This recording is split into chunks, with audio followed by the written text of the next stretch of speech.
in Australia, New Guinea, and all best friends in Indonesia who are already joining us in Sunday service in this morning. May God bless you, and may you can receive sermon this morning and you become blessing to everybody. Pray for us in AOG New Covenant Assembly in Jalan Jenderal Soeharto 25 in City, Kupang, Nusa Tenggara Timur, where going on and grows in multiplied people, congregation, and in spiritual. May God bless you. Jadi bagi saudara-saudara yang masih mengikuti kami dalam kebaktian secara online dari seluruh dunia, dan khusus teman-teman yang ada di Indonesia dan di Nusa Tenggara Timur dan jemaat ini, kiranya Tuhan memberkati dan khotbah yang disampaikan kiranya menjadi bagian kita, dan kita terus bertumbuh dan berdoa supaya gereja yang ada di Jalan Jenderal Soeharto 25 terus bertumbuh, terus maju di dalam pertumbuhan jemaat secara rohani dan juga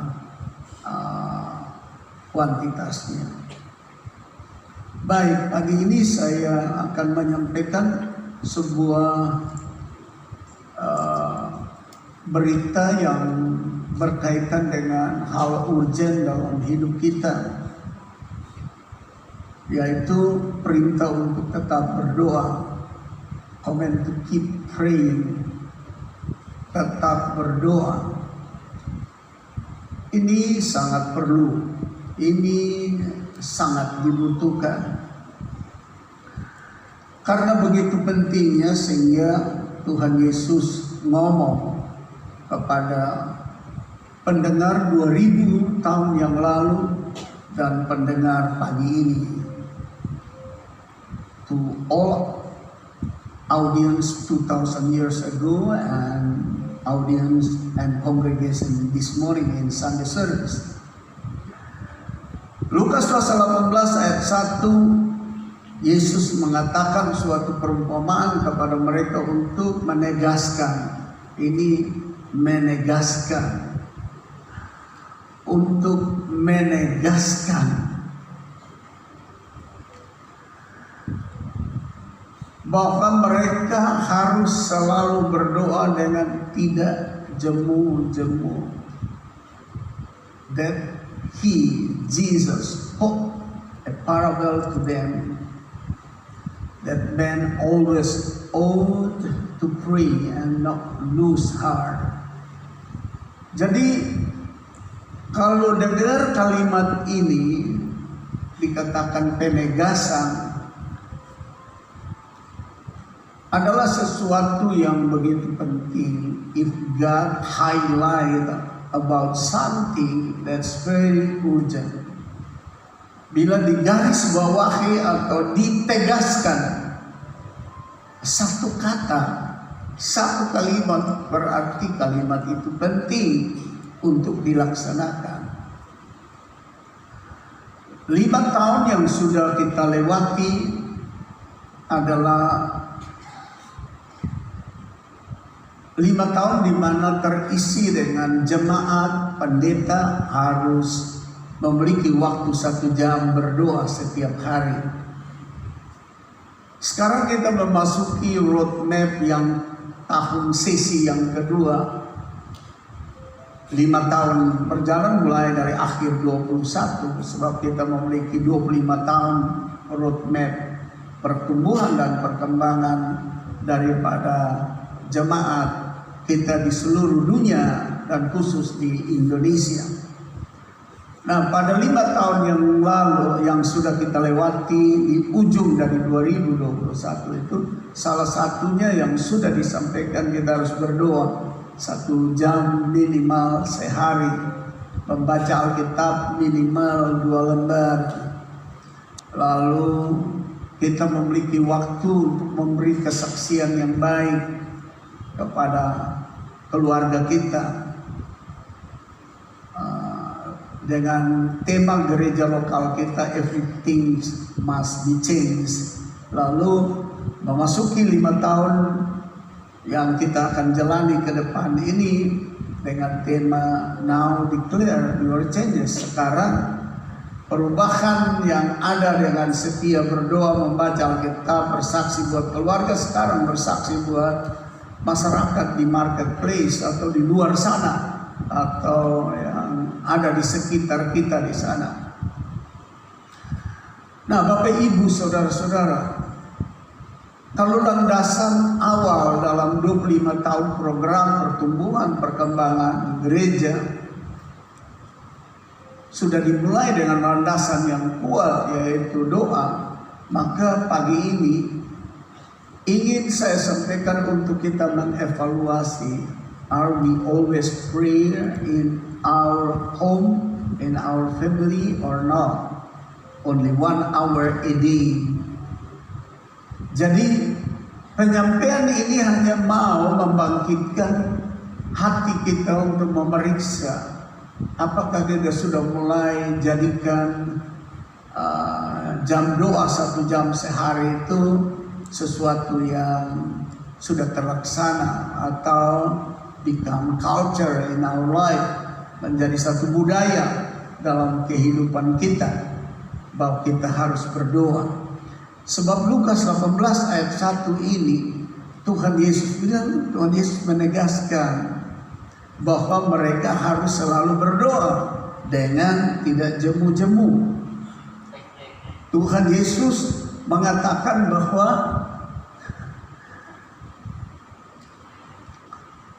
berdoa begitu penting.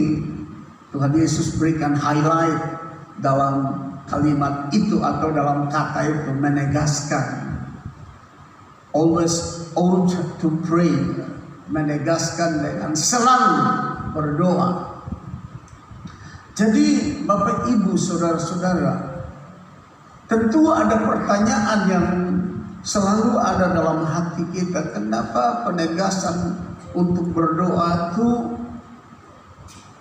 Tuhan Yesus garis bawahi atau buat catatan penting mengenai berdoa, selalu berdoa dengan tidak jemu-jemu?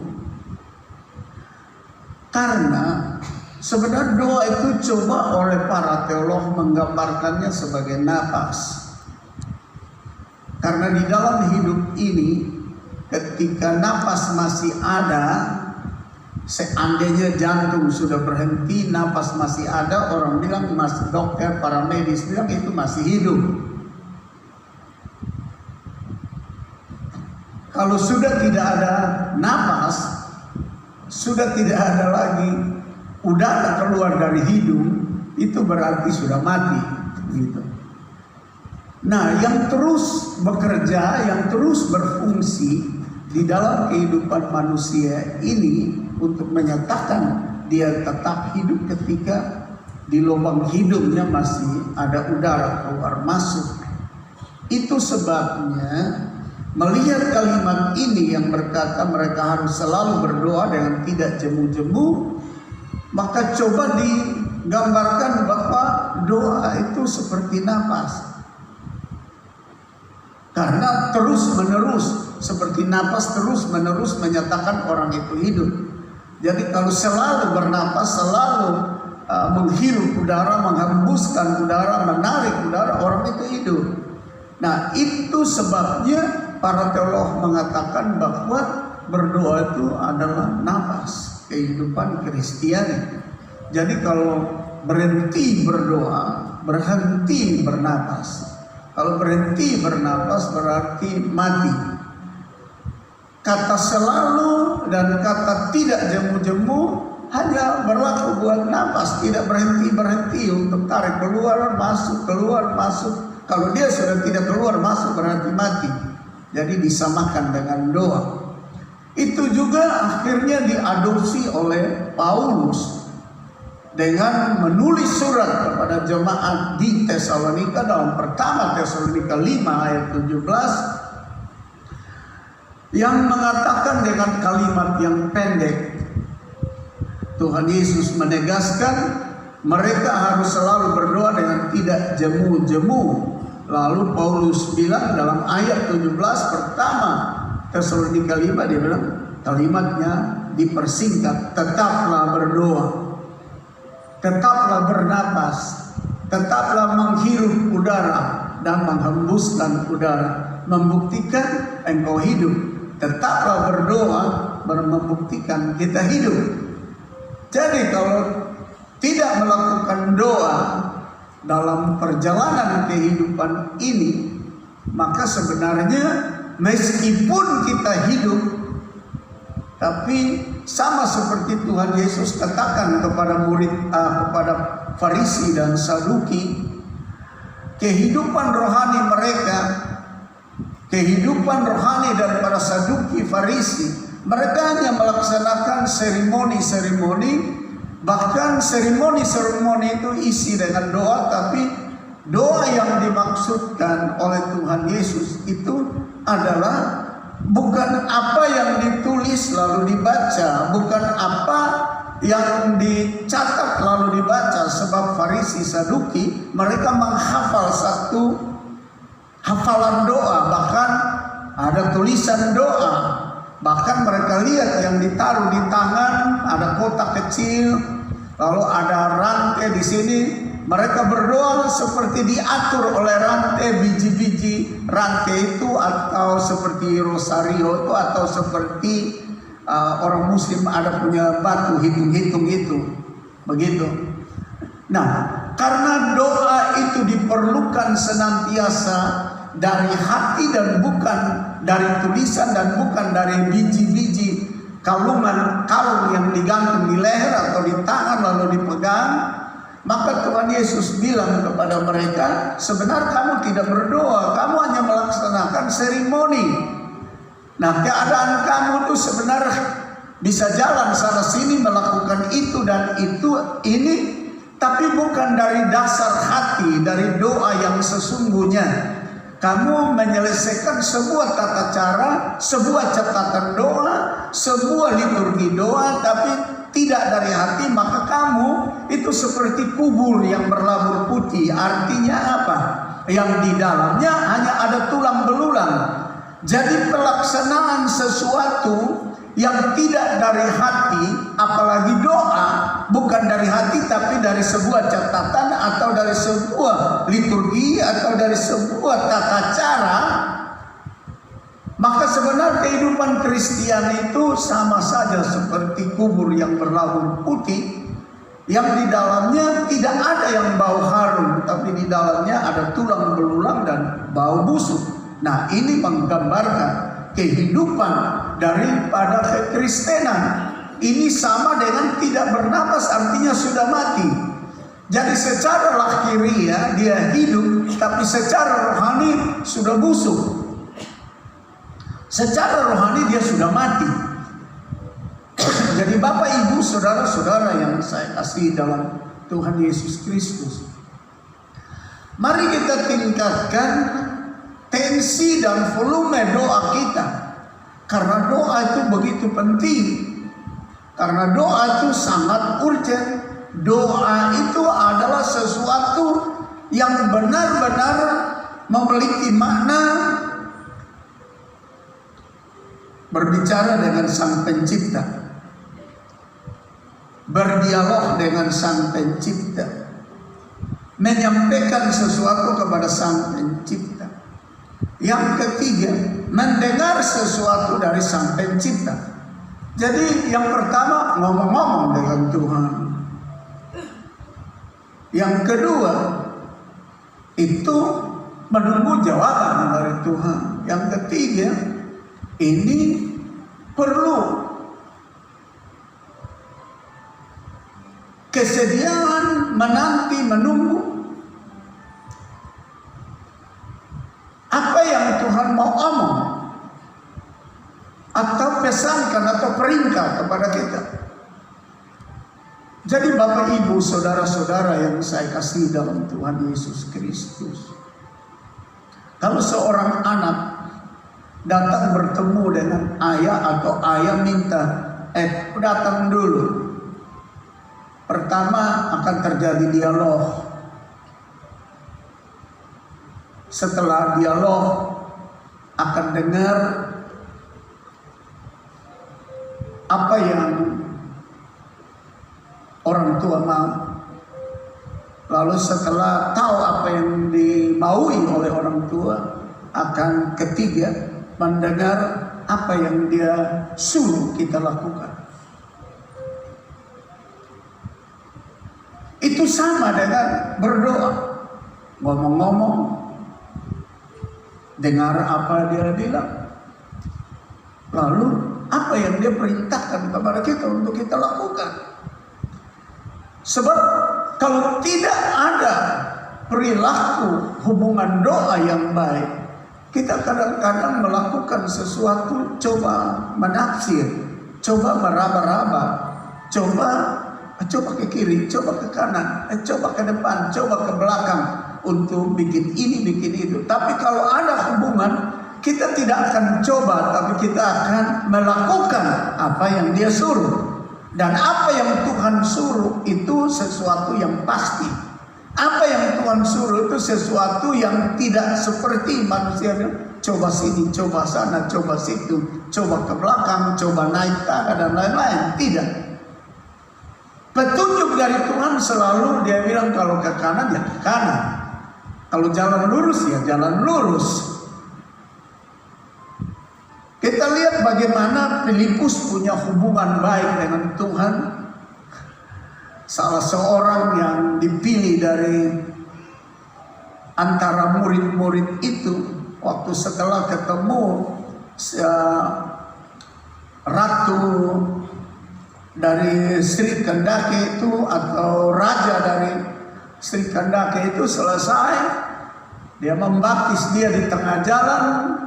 Waktu dia membaca kitab Yesaya dan dia menjelaskannya, dan sudah menjadi tradisi ketika belum menjelaskan harus berdoa, sesudah menjelaskan harus berdoa. Anda lihat cara tuntunan Tuhan. Tuhan tidak bilang sama Filipus untuk pergi ke kota Yerusalem yang ramai pada saat itu. Tapi Anda baca itu bacaan, Tuhan berikan petunjuk pasti. Karena dia punya hubungan doa yang baik, yaitu pergi ke tempat yang sepi.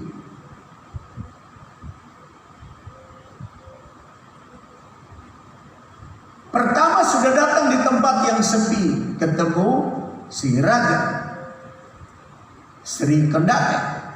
Habis itu juga dibawa ke tempat yang sepi. Kalau ikut manusia, dia berpikir, saya sudah di tempat sepi, tempat seperti sunyi, saya mau pergi ke tempat yang lebih ramai, coba ke tempat yang lebih ramai. Tapi petunjuk Tuhan karena doa yang sungguh, dia dibawa lagi petunjuknya ke tempat yang sepi. Jadi selalu petunjuk Tuhan dari hasil hubungan kita itu sesuatu yang pasti, sesuatu yang ditunjuk, yang tidak coba-coba. Nah, Bapak Ibu, saudara-saudara, dalam kehidupan ini, kenapa kita disuruh tetap berdoa, senantiasa berdoa dengan tidak jemu-jemu? Karena kehidupan di atas bumi ini, selain daripada pergumulan hidup, himpitan dan tantangan oleh kuasa setan, kuasa iblis, kuasa jahat itu, belum ditarik dari dunia ini, belum ditumpas dari dunia ini, belum dibinasakan dari dunia ini. Dia masih berkeliaran, bergentayangan, ada di mana-mana, ada di rumah-rumah orang Kristen, ada di dalam gereja, ada di dalam persekutuan, ada di dalam pergaulan keseharian kita.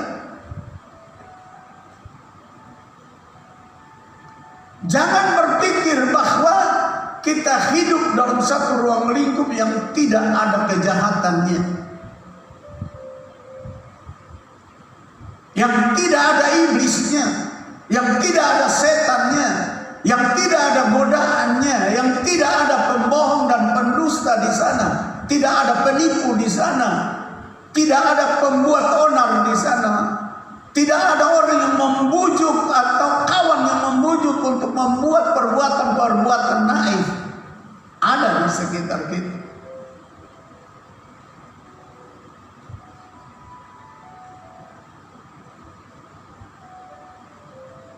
Tuhan Yesus suruh untuk tetap berdoa, selalu berdoa. Dia menegaskan harus berdoa, selalu berdoa, dengan tidak jemu-jemu. Ditegaskan lagi, diadopsi oleh Paulus, lalu disampaikan kepada jemaat di Tesalonika dengan kalimat tetap berdoa. Karena masalah itu, Tuhan Yesus yang adalah Tuhan itu tidak jauh dari si penggoda, tidak jauh daripada pengaruh kejahatan, tidak jauh daripada pengaruh untuk mendapatkan kedudukan, pangkat, tidak jauh dari pengaruh untuk tidak menyembah Allah. Anda lihat waktu kejadian ada Matius pasal 3, setelah Yesus dibaptis langsung dicobai. Jadi kejahatan itu ada di sekitar kita. Keburukan itu ada di sekitar kita. Penjahat itu ada di sekitar kita. Penggoda itu ada di sekitar kita. Pembujuk untuk kita lakukan yang kotor, yang najis itu ada di sekitar kita. Nah, untuk mengalahkannya, untuk menghancurkannya, untuk menolaknya, untuk menggagalkannya, Tuhan Yesus bilang tetap berdoa dengan berdiri pada firman Allah.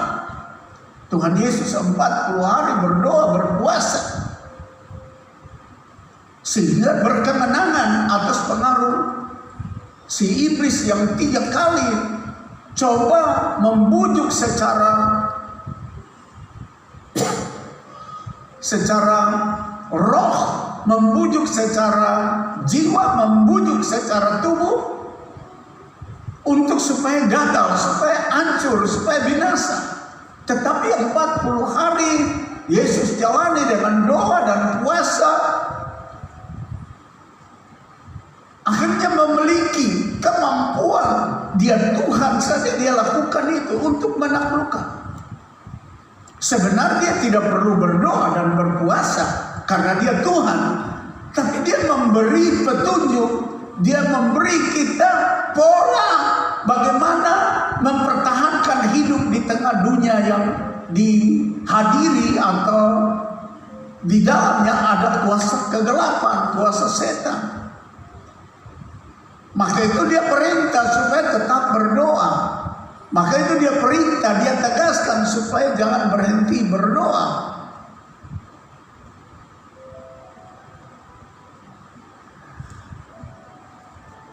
Efesus 5 ayat 16 menyatakan itu. Dan pergunakanlah waktu yang ada untuk apa? Berdoa. Karena hari-hari ini adalah jahat. Nah, ayat-ayat ini sudah tercatat ribuan tahun yang lalu. Kita tidak bisa menyangkali bahwa tidak ada iblis di sekitar kita yang membujuk orang muda untuk berbuat free sex,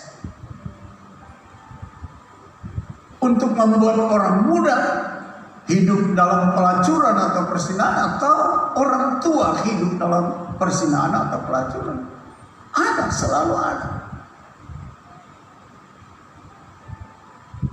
Tadi malam istri saya, Ibu Gembala, cerita sama saya kesaksian seorang saudara yang bawa Grab.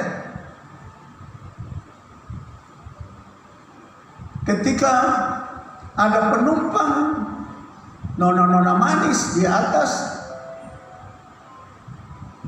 pikir mereka bermartabat, pikir mereka orang santun dan sopan, tapi mereka begitu berani katakan kepada sopir Grab yang membawa Grab, kami senang kalau kamu cari bagi kami laki-laki dan kami terima bayaran, kami kasih kamu komisi. Percakapan itu selain ngomong seperti itu, juga mereka membujuk sopir untuk melakukan perbuatan yang tidak baik. Untuk pembawa Grab seorang yang mengasihi Tuhan dan dapat mempertahankan diri sehingga tidak terjerembab di Grab-nya atau di atas mobilnya dengan nona-nona cantik yang kelihatan bermartabat, kelihatan santun, tahu-tahu mengungkapkan kata-kata, kami bersedia melayani laki-laki, kamu cari bagi kami, kami kasih komisi sama kamu. Di mana-mana ada kejahatan. Saudara kita ini pulang tidak tidur semalam-malaman, berdoa berterima kasih kepada Tuhan karena dia tidak terjerembab, karena dia melakukan kehidupan doa dengan baik. Di mana-mana ada kejahatan.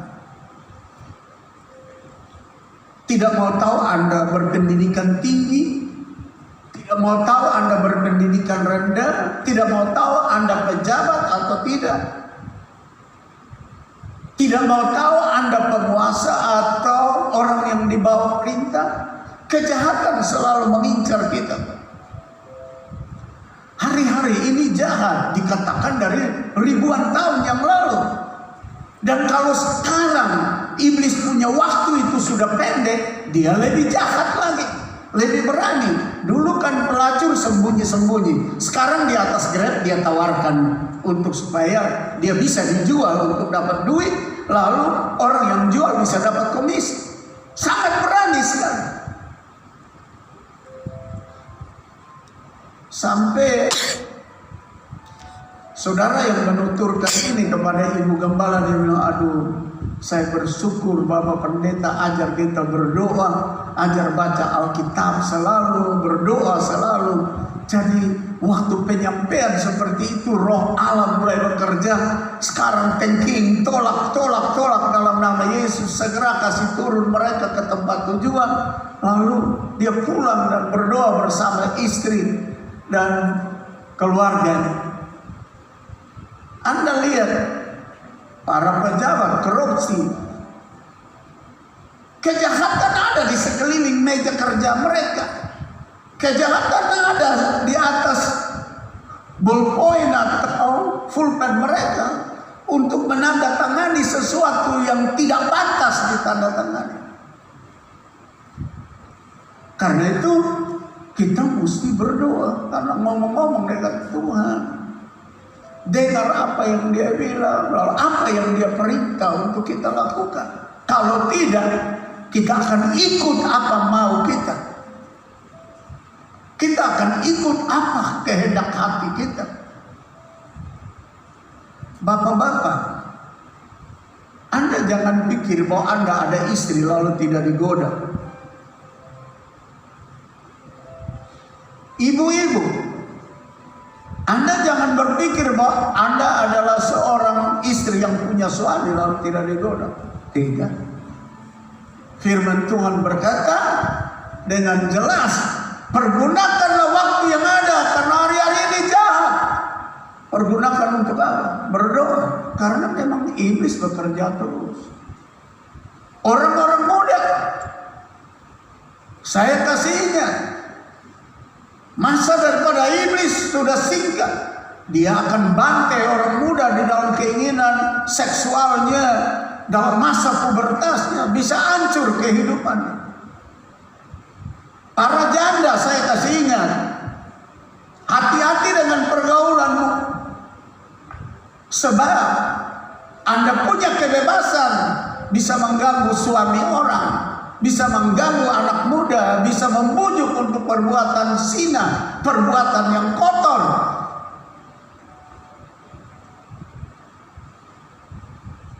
Para duda pun saya kasih ingat, karena iblis ada di sekitar kita.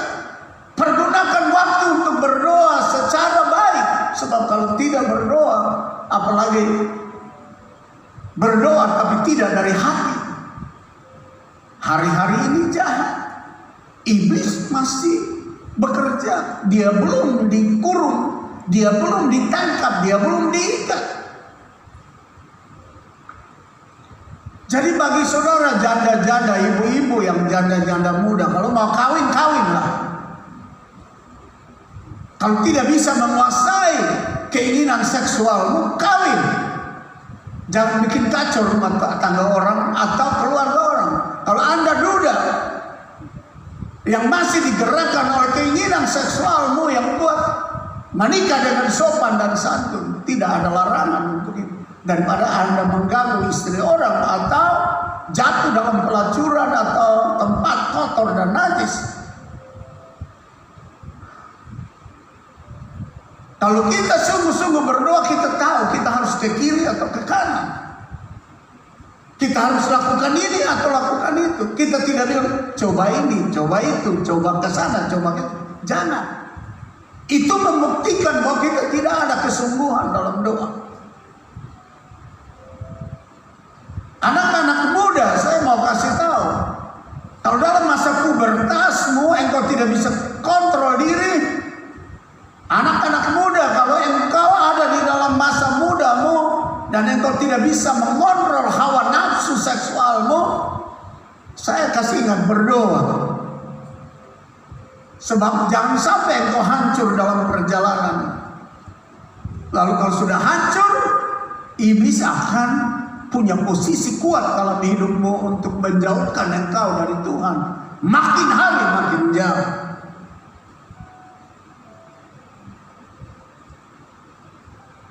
Berdoa selalu. Berdoa dengan tidak jemu-jemu. Tetaplah berdoa. Karena waktu-waktu ini, hari-hari ini adalah jahat. Hari-hari ini adalah jahat. Because the days are evil. You must always pray. Pray always. Stay in prayer. Because evil around our life. Sebab yang jahat itu ada di sekeliling hidup kita. Mungkin saudara berkata begini, kenapa Tuhan tidak kurung iblis? Kenapa Tuhan tidak kurung itu kejahatan? Supaya kita hidup enak-enak, menyenangkan Tuhan saja dan menyenangkan sesama. Dan tidak terjerumus ke dalam kejahatan. Kenapa Tuhan tidak kurung dia? Saya antar kita ke dalam perumpamaan yang Tuhan Yesus bicara dalam Matius pasal 13 ayat 28. Akhirnya itu ditanya oleh murid-murid, bahkan diminta oleh murid-murid mengenai seorang yang menabur kebunnya dengan benih yang baik, tapi beberapa hari kemudian dilihat ada benih yang tidak baik. Dia tanam gandum tapi tumbuh gandum dan lalang. Lalu alur ceritanya percakapan Tuhan Yesus dengan murid-murid, lalu murid-murid memiliki resume, memiliki kesimpulan. Murid-murid punya kesimpulan, lalu mereka sodorkan kesimpulan itu kepada Tuhan Yesus. Daripada lalang itu menghimpit gandum itu, biar kami pergi dan kami cabut itu lalang. Jawab Tuhan itu, seorang musuh yang melakukannya, lalu berkatalah hamba-hamba itu kepadanya, jadi maukah Tuhan supaya kami pergi mencabut lalang itu? Maukah kami cabut itu yang jahat, buang jauh-jauh, yang digambarkan dengan lalang yang tumbuh itu? Tuhan Yesus bilang perumpamaan itu, pemilik kebun itu bilang jangan. Tuhan Yesus sendiri bilang jangan. Waktunya belum sampai. Sebab kalau engkau cabut sekarang, bisa saja akarnya mengait, terkait dengan gandum, dan bisa gandum juga tercabut. Jangan, karena belum saatnya. Nanti tiba saatnya, ketika tuayan itu tiba, lalang akan disabit, dipotong, lalu dibuang ke dalam api. Dan itu akhir daripada kejahatan itu. That's the ending of the evil spirit. Itu adalah akhir dari roh jahat dan kejahatan itu. Jadi selama ada gandum tumbuh, ada orang percaya tumbuh, gambaran dari orang percaya, ada juga lalang di sekitar kita, ada kejahatan di sekitar kita, ada yang buruk di sekitar kita yang tumbuh sama-sama, dan akarnya bisa melilit akar kita, dan Tuhan yang jangan cabut, nanti dia tarik bawah gandum itu, nanti tunggu saatnya. Jadi kalau ada pertanyaan, kenapa kejahatan itu masih ada? Tuhan Yesus sudah kasih perumpamaan. Oh, biar dua-dua tumbuh. Ada masanya, ada saatnya akan disabit, tapi bukan sekarang. Ada saatnya kapan waktu Yesus datang akan terjadi pemilahan. Kambing di sebelah kiri, domba di sebelah kanan. Lalang disabit, dibakar, gandum masuk lumbung.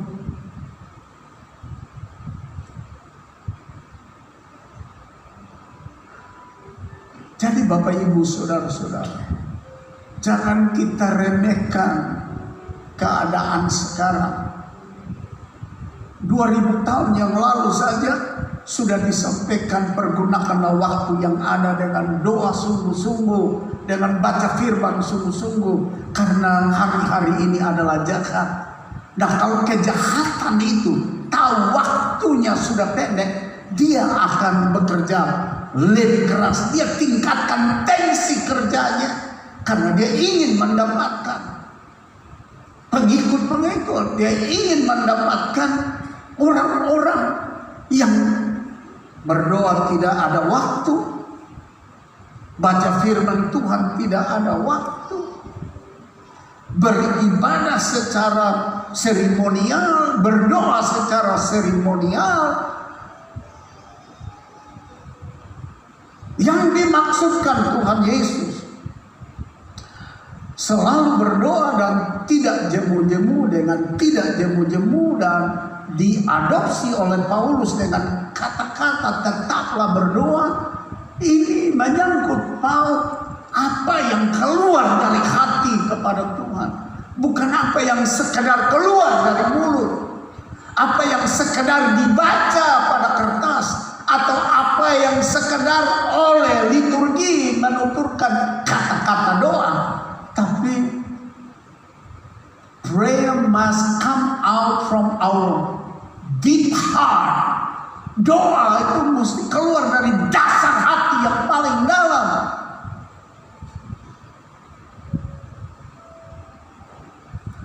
Nah, Bapak Ibu Saudara-saudara yang saya kasih dalam Tuhan Yesus Kristus, kiranya dengan apa yang saya sampaikan, kita makin memahami bahwa kita ada di tengah-tengah keadaan yang sangat berbahaya. Karena iblis si jahat ada di sekeliling kita. Dia menerobos otak kita, dia menerobos hati kita, dia menerobos roh kita, dia menerobos pikiran kita, dia menerobos jiwa kita. Sama seperti lalang yang tumbuh bersama gandum, akarnya bisa melilit akar gandum, akarnya bisa melilit semua tanaman baik di situ.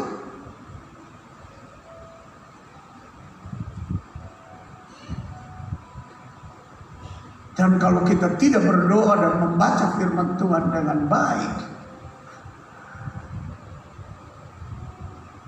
kelompok orang percaya yang disebut sebagai orang percaya akan mudah hancur.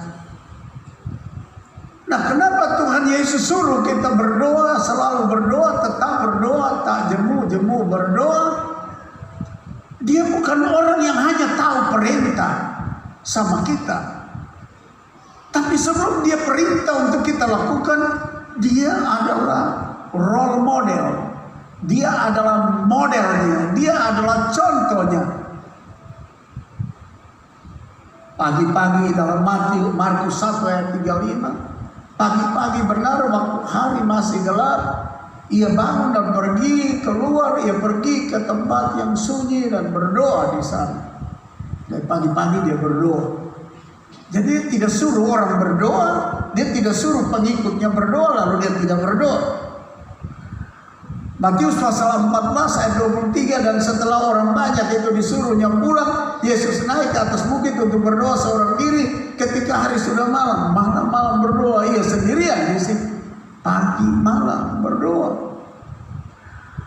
Lukas 9 ayat 18, dia bilang, pada suatu kali ketika Yesus berdoa seorang diri, datanglah murid-muridnya kepadanya, lalu ia bertanya kepada mereka, kata orang banyak, siapakah aku ini?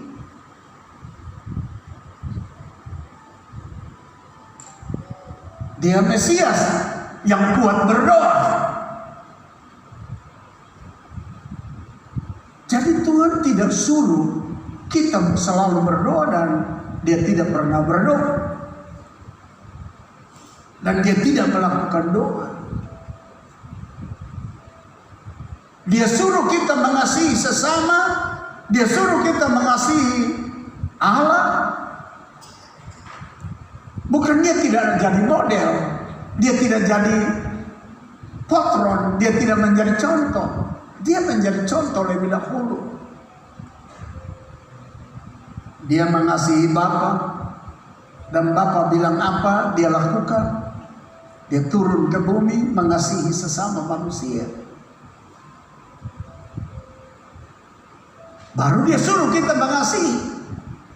Dari 10 hukum itu, hukum pertama sampai yang keempat berkaitan dengan love your God with your whole heart and your soul and your mind and your power. Dia suruh mengasihi Tuhan Allahmu dengan segenap hatimu, akal budimu, jiwa, akal budimu dan kekuatanmu. Karena dia sudah dahulu menunjukkan bahwa dia mengasihi. Yang ke-6 sampai hukum yang ke-10, love your neighbor as you love yourself. Dia suruh mengasihi orang lain seperti mengasihi diri. Sebagaimana engkau mengasihi diri. Dia sudah lakukan lebih dahulu, mengasihi saudara dan saya. Baru dia suruh mengasihi. Dia suruh kita berdoa karena dia pendoa.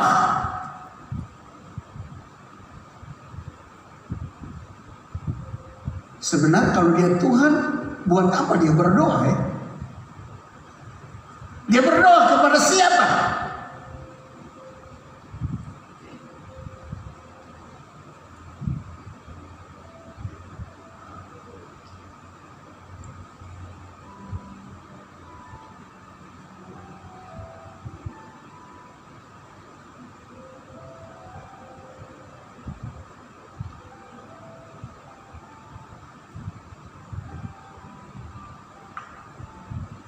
Mari kita lihat Keluaran pasal 3 ayat 14, firman Allah kepada Musa, aku adalah aku. Jadi aku Tuhan adalah aku Tuhan. Yang kedua, dalam Kejadian pasal 22 ayat 15, untuk kedua kalinya berserulah malaikat Tuhan dari langit kepada Abraham, katanya, aku bersumpah demi diriku sendiri. Jadi dia berdoa kepada siapa? Dia bersumpah di dalam doa kepada siapa? Kepada dia punya diri sendiri. Dia Tuhan. Dia mengatakan sesuatu kepada dirinya sendiri. Dia Tuhan.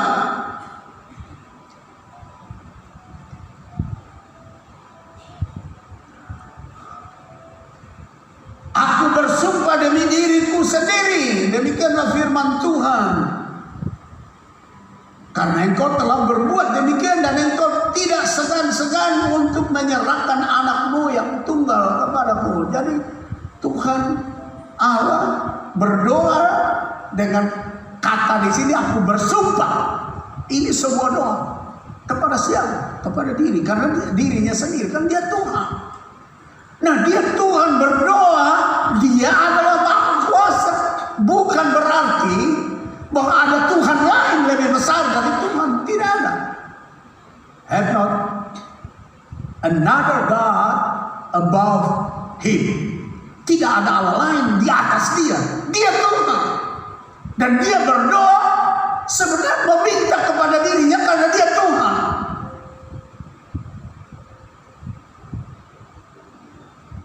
Di dalam Keluaran pasal 32 ayat 3, ingatlah kepada Abraham, Ishak dan Israel, hamba-hambamu itu, sebab kepada mereka engkau telah bersumpah demi dirimu sendiri, tidak demi orang lain. Nah, dia Tuhan. Dia ngomong buat dirinya sendiri. Dia bicara buat dirinya sendiri. Secara logika tidak perlu karena dia Tuhan. Tapi dia tunjukkan bahwa doa itu penting. Maka itu dia suruh kita berdoa. Yang memiliki Allah di atas segala Allah, yang perintah kita berdoa. Jadi kalau Tuhan berdoa, tidak berdoa kepada Allah lain, kepada diri sendiri. Dia bersumpah demi dirinya. Aku adalah aku Tuhan, akulah aku Allah, aku. Jadi kalau Tuhan berdoa secara logika tidak sebenar, tidak perlu. Tapi dia memberi teladan. Kalau dia Tuhan berdoa, kenapa kita tidak berdoa? Kita bukan Tuhan. He is the creator. He prays always. How about you? That's God create you. Bagaimana dengan Anda sebagai yang diciptakan? Pencipta saja berdoa. Dan berdoa bukan kepada Allah lain. Dia memberi contoh kalau aku Allah, aku adalah aku. Berdoa dan bersumpah artinya berdoa demi diriku sendiri. Kenapa kamu tidak memiliki waktu untuk berdoa? Padahal kamu bukan Allah. Kita bukan Allah. Bapak, Ibu, dan saya bukan Allah. Allah saja berdoa. Untuk memberi contoh bahwa doa itu penting. Ada amin. Berikan saja bagi Tuhan. Saya berharap bahwa kita membaharui keinginan kita untuk berdoa. Pakai waktu untuk berdoa. Sebab di sekeliling kita ada kejahatan.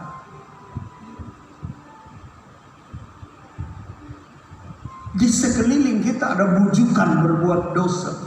Di sekeliling kita ada bujukan untuk melakukan penyimpangan. Tuhan yang adalah Allah, iblis tidak segan-segan untuk menggoda, mencoba. Dan Tuhan bilang, aku adalah aku berdoa kepada aku. Tidak ada Allah lain. Dan ini contoh. Kalau dia Tuhan saja berdoa, maka kita patuh, selalu, senantiasa, dan tetap berdoa. Ada amin. Sekali lagi, berikan sanjungan dari Tuhan. Mari kita bangkit berdiri.